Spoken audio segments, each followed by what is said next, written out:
Hello, ninth graders.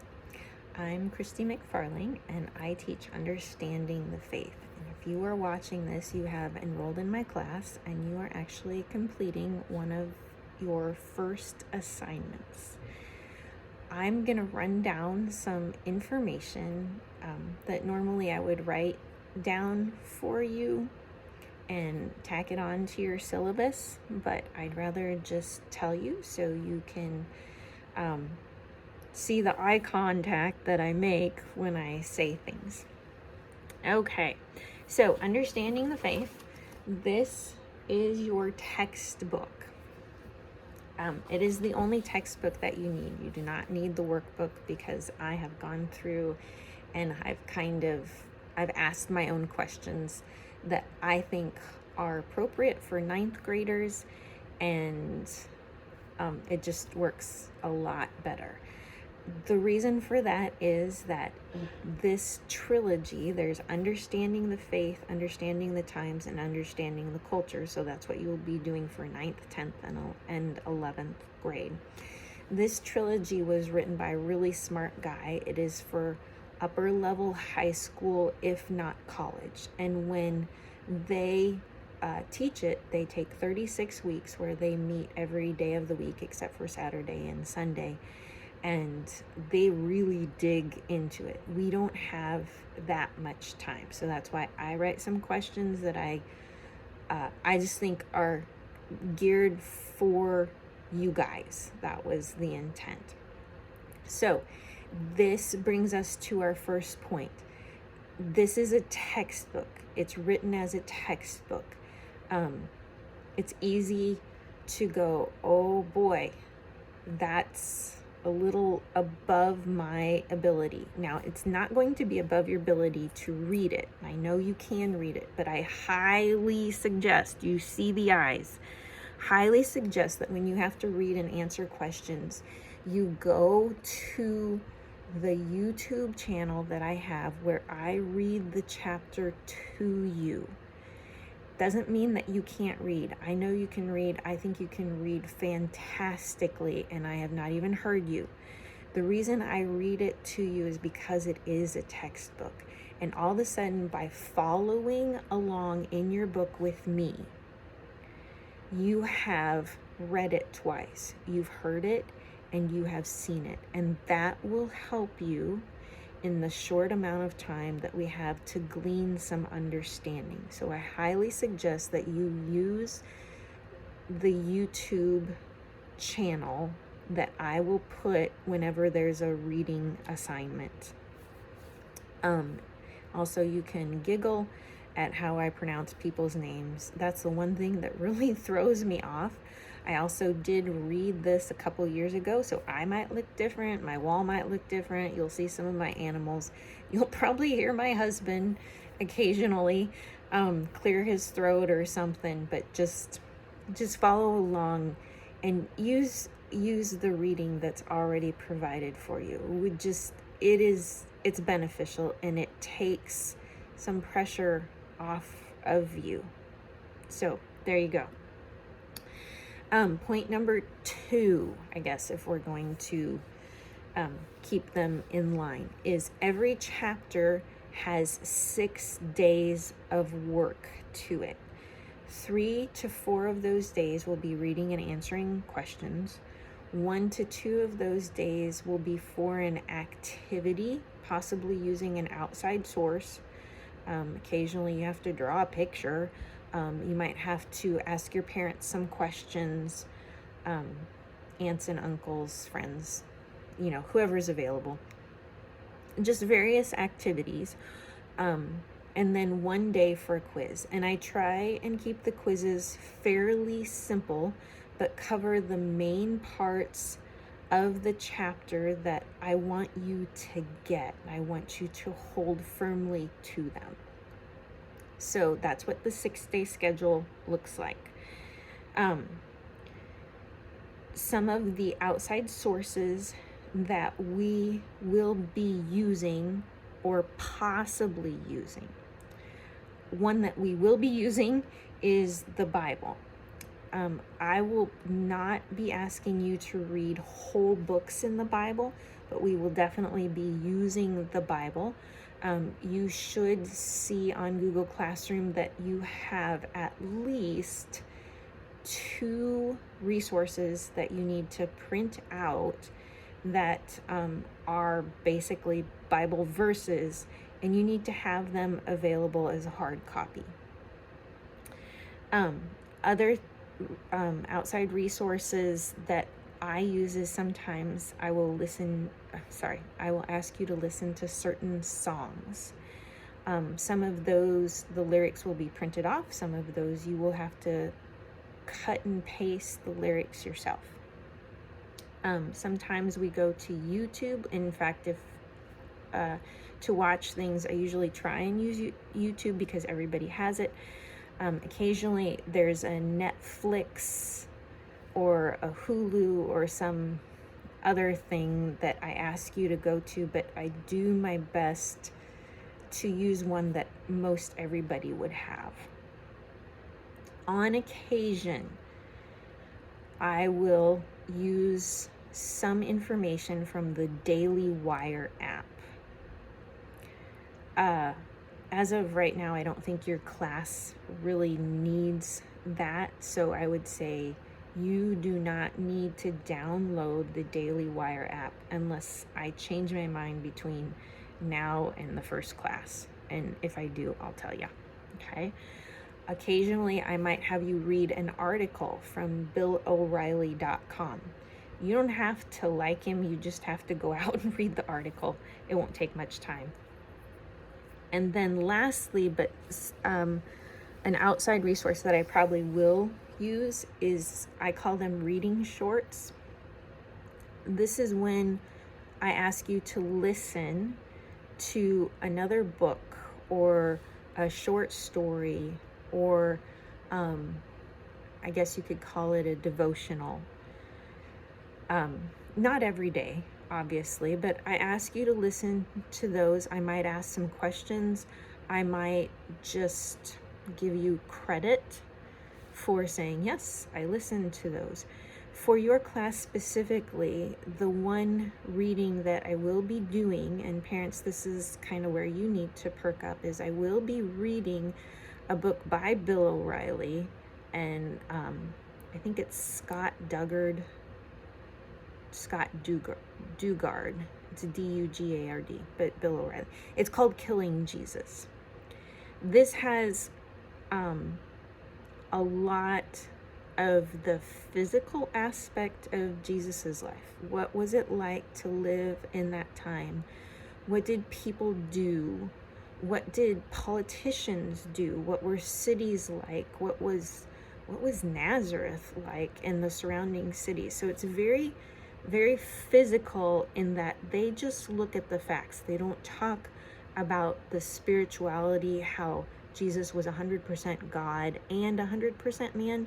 They just look at it completely from man's point of view. And it's very interesting. It doesn't read like what you would think a Killing Jesus book would read like. And if you've been going to church for a number of years, it totally takes the spirituality out of it. They don't lie by any means, but they just look at his manness. And so in that sense, it's very interesting. It is also, it's a hard book to hear sometimes. Times were obviously different then. I'm not going to say whether they were better or worse, but they were definitely different. Kids and women had a really hard time, and the Jewish people themselves, most of them were poor, and so sometimes seeing that and hearing about that it can be very discouraging.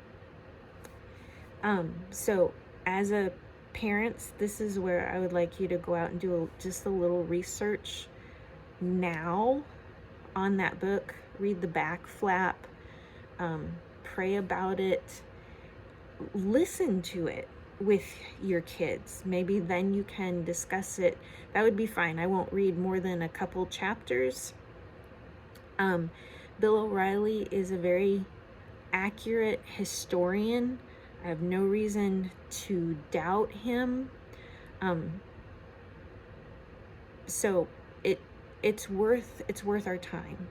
And it's not that I only want your child to see the 100% man Jesus. I just think that it's a good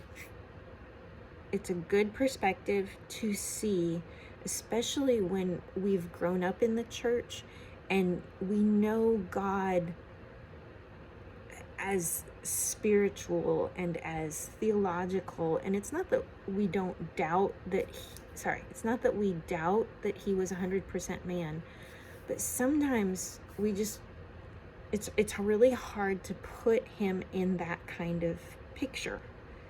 And so when you couple that story with what we learn about God, there is this new appreciation for him being 100% God and 100% man that we don't always get.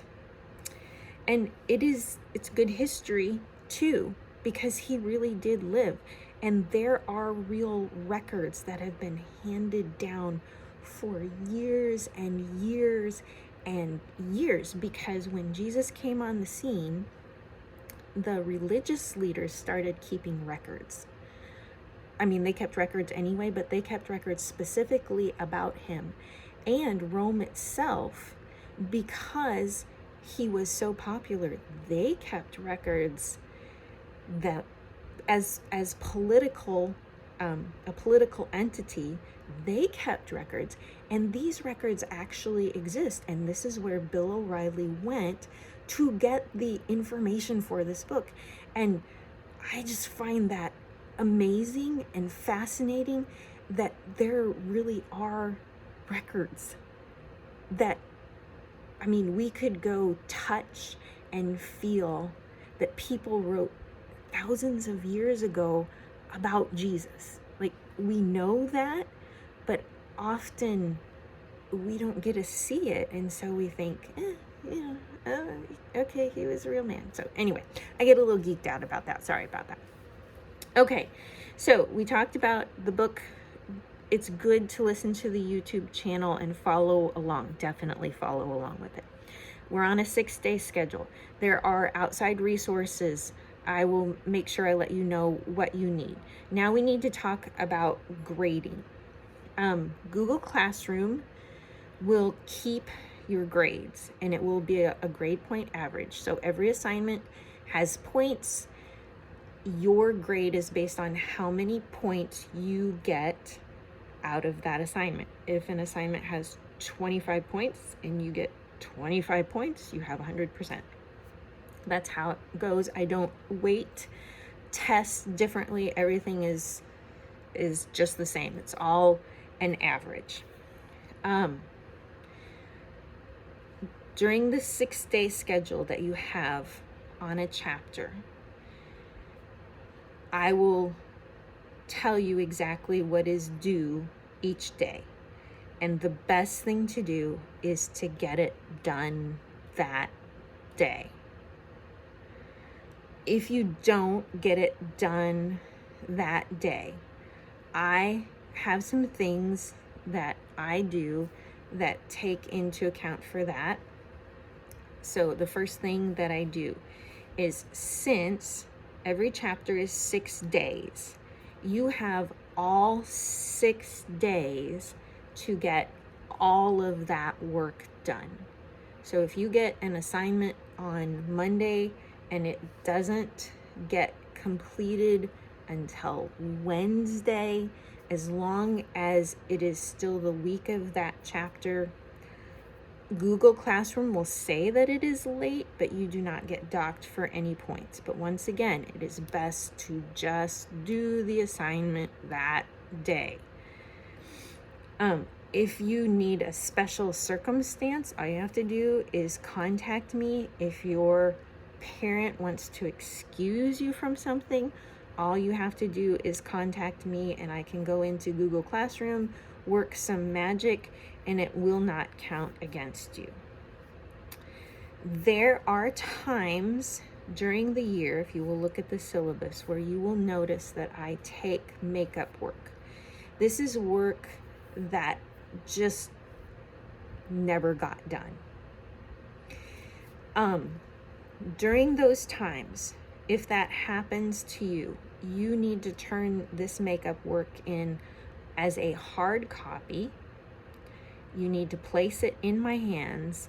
It needs to have the date that it was due, the chapter it is affiliated with, and the assignment number or the assignment letter. And every assignment has its own notation. So if you get to the point where you have to do some makeup work, or your parent wants you to do some makeup work, I accept those certain times out of the year. And it has to be a hard copy, like I said. If you look at the syllabus, and I know you will look at the syllabus, you will notice, because of the amount of time that we have, that you will be doing assignments ahead of when we actually discuss or lecture over the chapter.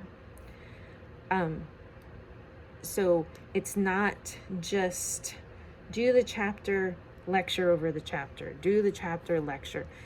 Just because of how our co-op days play out, sometimes you will be doing assignments, let's say for chapter 4, and we will have a Friday where co-op doesn't meet, so we can't talk about chapter 4 until the following Friday.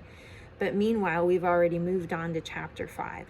That happens. It's not going to be a real problem. It's just a little bit different. So just keep your eyes on the syllabus, watch the assignments, and then you will notice that the co-op days are underlined, and I'll tell you what we're doing, what chapter we're lecturing over. And then when it comes down to the quiz, just make sure that you're studying the right notes for the quiz. So I think that we have covered everything, other than, if you don't turn an assignment in, it does get a 0. Like even if it's like, I forgot to do that. Yeah. If you forget and it's just a 0.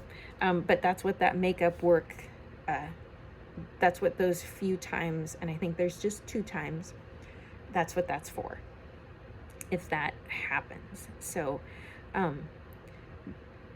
I look forward to seeing you on September 9th. I am excited to the point that I'm like scared, and also looking expectantly for what God is gonna do. So I'll see you on the 9th.